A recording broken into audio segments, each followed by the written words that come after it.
I wanted to know, when you started the Huffington Post, I don't know if you ever dreamed that you would be put essentially in direct competition with some of these mainstream traditional news sources such as the New York Times and the Wall Street Journal. And I'm wondering essentially now if you feel that the Huffington Post can be collaborative with them or if it's always going to be directly competitive.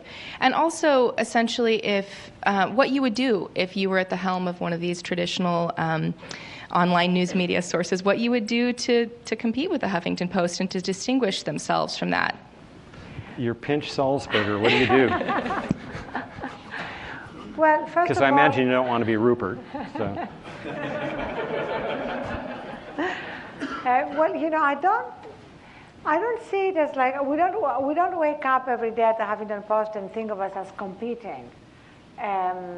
Obviously, we're delighted when we get our ComScore numbers and we're ahead, as we are right now, of the Washington Post and the Wall Street Journal and USA Today, and the New York Times remains ahead of us. But we are kind of following our own drama. You know, we are not looking at what are they doing, what are we doing. And if they make the mistake of going behind paywalls or using metering, that will be like the worst thing they can do from a business perspective. Because for news and opinion journalism, that is really not a model that you can return to. You know, the famous Greek philosopher Heraclitus said you cannot enter into the same river twice. And they're trying to enter into that river again. And that, for me, is really incomprehensible.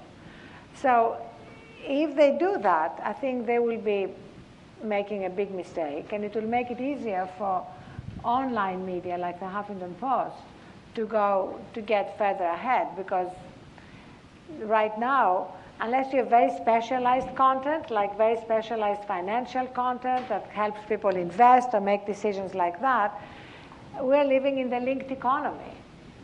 And so we welcome these collaborations. And if you look at the Huffington Post linking, say, to the New York Times or to other mainstream publications, we drive a lot of traffic to them.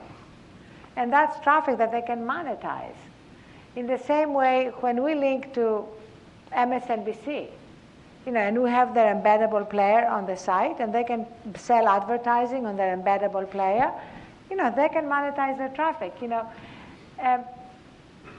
It's like that's the new world we live in. It's like, it's a very promiscuous world, and promiscuity may not be good in relationships, but it's good in new media. You know, it's like you take your content and you put it everywhere.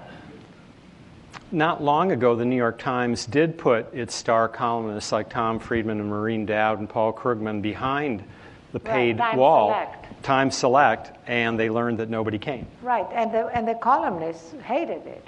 Because they were no longer in the national discussion. Yeah, they were out of the exactly. national discussion.